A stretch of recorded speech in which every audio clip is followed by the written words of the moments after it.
Hai guys, welcome back to our channel Bloom Families. Dan ini kenapa pakai masker? Karena kebetulan lagi sakit.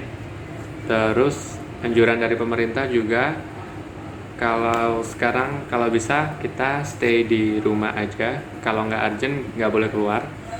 Dan daripada kita bosen nggak ngapa-ngapain, kami mau nunjukin salah satu cuplikan saat salah satu ular kami, Jedon Viper, sakit dan harus dibawa ke salah satu teman kami yang veterinary. Jadi stay tune.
Jadi hari ini kita ada jadwal buat operasi salah satu ular kami. Long story short, semacam benjolan gitu. Kita nggak tahu itu abses atau apa. Sekarang kita udah sampai di DRD veterinary dan nanti kalau bisa di record, nanti kita coba record prosesnya kayak gimana. Kalau enggak ya udah stay tune ya.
Halo, nama saya Dr. Hewan Dian Ayu Kartika Sari dari Klinik Hewan DRD Veterinary di Surabaya. Ini tadi kan setelah diambil ternyata isinya tuh kayak nanah yang sudah mengkeju, jadi sudah keras gitu. Kemungkinannya kenapa kok bisa ada nanah di situ? Berarti kan bisa jadi karena pertama mungkin ada luka. Nanah itu kan akumulasi dari bakteri kan, karena ada kontaminan di situ, ada luka, ada kontaminasi bakteri. Apalagi kita tahu kan ular itu makannya kan nggak yang table manner, makanannya nggak mateng, tikusnya nggak disuruh mandi dulu, mencetnya nggak higienis dan sebagainya. Jadi kan pasti banyak kontaminan bakteri. Kalau misalnya apalagi kita tahu ular kan ya Makanya kan nggak yang kita aja yang makannya sendoknya kecil-kecil, udah cantik, udah apa, tetap kan kadang kegigit, kadang ada luka di mulut. Nah, ini bisa jadi karena itu. Kalau kita bisa sikatan, dia mah enggak. Jadi pas ada luka, ada kontaminan bakteri, akhirnya jadilah di situ ada infeksi. Nah, infeksi akumulasi nanah terus menerus, akhirnya nanahnya mengeras, itu jadi yang kita ambil itu tadi. Lumayan kelihatan dan ternyata posisinya deket banget sama lidah tadi kan udah sempat sampai kelihatan kayak ada lidah gitu. Emang lidah sih.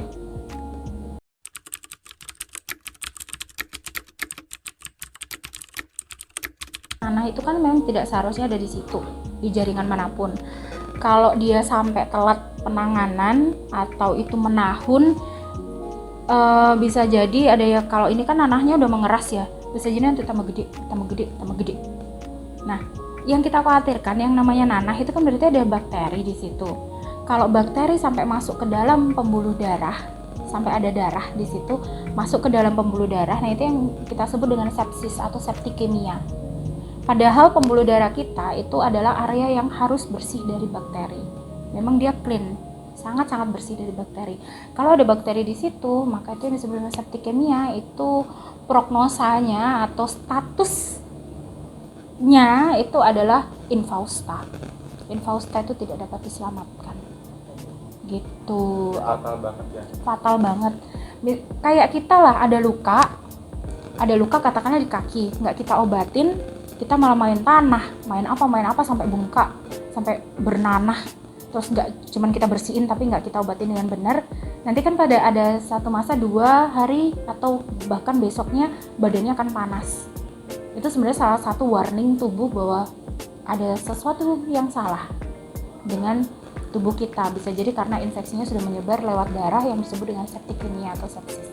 Itu harus kencang pengobatannya gitu. Sama sih pada hewan juga sama, itu juga bisa terjadi. Jadi dari awal harus segera ditangani. Iya dong. Dibawa ke vet. Iya, sekarang alhamdulillah sih sekarang orang-orang pecinta reptil itu lebih sadar akan adanya dokter hewan gitu. Udah mulai aware, jadi tidak melakukan sendiri, ngobatin sendiri. Memang dari pengalaman juga bisa, kalau luka kayak gitu, kalau luka kan simple, tapi permasalahan seperti adanya infeksi bakteri, virus, parasit, jamur, itu kan kadang kita juga banyak yang maksudnya bingung juga gitu awal-awal, gimana sih ini, tanya-tanya orang udah dilakuin gini kok nggak bisa sembuh juga. Well, it means adalah harus ke vet gitu. Paling nggak kita akan berusaha bersama vet.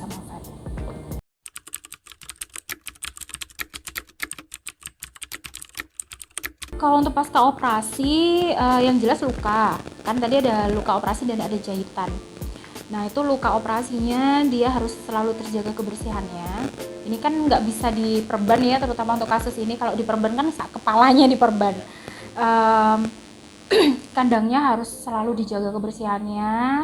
Terus untuk makan agak puasa dulu bentar, karena kan irisannya tadi di bawah di area kepala. Kalau dia makan kan itu harus ngembang gitu kan, ya kan, harus mengembang ya. Karena itu masih ada jahitan, jadi untuk mau makan agak libur dulu sampai paling enggak jahitannya sudah oke, baru bisa makan. Kalau enggak nanti terbuka lagi semuanya gitu. Jaga kebersihannya untuk sementara karena posisinya di situ. Libur puasa atau makan pingkis yang paling kecil bisa. Terus juga harus diobservasi ke depannya, ada lagi nggak. Tadi sih kita lihat di bagian dalam mulutnya sih bersih, nggak ada luka atau gimana. Mungkin luka yang awal dari adanya nanah ini sudah sembuh, jadi nggak ada masalah. Tinggal luka di luar adalah luka operasi aja.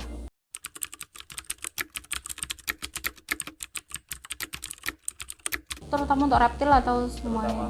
Reptil. General juga nggak apa-apa. Sebenarnya terutama untuk hewan-hewan eksotik ya, reptil khususnya. Kalau kita memang pelihara reptil tertentu, tolong cari tahu dulu care sheet-nya. Cari tahu dulu sebenarnya kita tuh mau beli ular jenis apa sih ini, kayak gitu. Terus di alamnya sebenarnya dia naturalnya, alaminya itu dia pada suhu berapa. makanannya apa, dan dia tuh kan ada yang arboreal, ada yang terestrial, ataukah dia diurnal, apakah dia nokturnal, kayak gitu. Itu kan kita harus menyesuaikan. Itu sebenarnya basic yang harus diketahui. Jadi care sheet-nya apa, pemeliharaannya seperti apa, cari tahu, bertanya ya. Sebenarnya jangan terlalu full percaya pada internet gitu. Lebih baik kalau memang kita tahu ada orang yang jauh lebih expert, udah reptile lover, udah lama reptile keeper ya, bukan reptile lover, keeper yang sudah lama, itu lebih baik tanya gitu. Malu bertanya sesat di jalan, tapi kalau malu bertanya tentang ular bisa kegigit di jalan. Gitu lah, pokoknya tahu itu dulu. Fatal. Terus juga selalu dijaga apa ya, bukan dijaga sih, recording, dibiasakan untuk recording itu sangat-sangat menolong dokter hewan ketika pasien reptil datang. Karena contohnya kalau ular itu tanpa ekspresi. Kalau anjing kucing dia datang udah lesu, udah pasti nih sakit. Kenapa nih? Kita pegang area tertentu dia ngik gitu kan. Tapi kalau ular, dia mau sehat, mau sakit, mau hampir mati, begitu aja dia bentuk mukanya. Matanya ya begitu, nggak ada sayu-sayunya. Kalau ada sayu berarti bukan ular kan, dia ya nyelorong mungkin. Ada kedip. Badar. Aduh, jangan disebut nanti datang.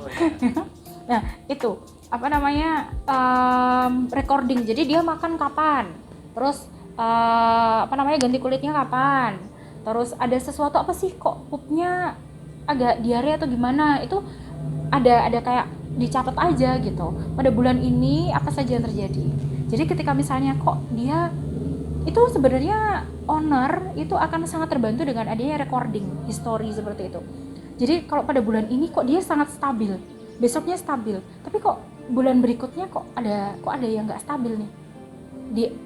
Kenapa kita bisa lihat apa nih, jemurnya kah kurang, ataukah mungkin airnya kah kurang, ataukah mungkin ternyata tikus yang kita berikan atau marmut yang kita berikan atau pinkis yang kita berikan ternyata ukurannya jauh lebih kecil atau jauh terlebih besar, jadi mungkin porsinya lebih mengecil, lebih sedikit. Itu kan semuanya kan banyak faktor.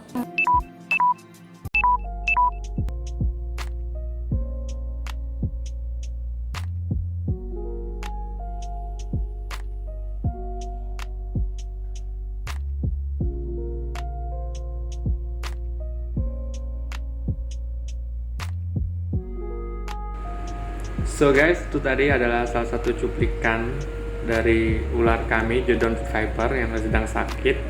Doakan cepat sembuh dan doakan saya juga cepat sembuh karena ini lagi sakit beneran, lagi drop. Jangan lupa like, comment, dan subscribe, dan jangan lupa kalian makan makanan yang bergizi, minum multivitamin, dan jaga kebersihan. Semoga kita semua terhindar dari segala macam penyakit. Okay? Stay safe everyone. Bye.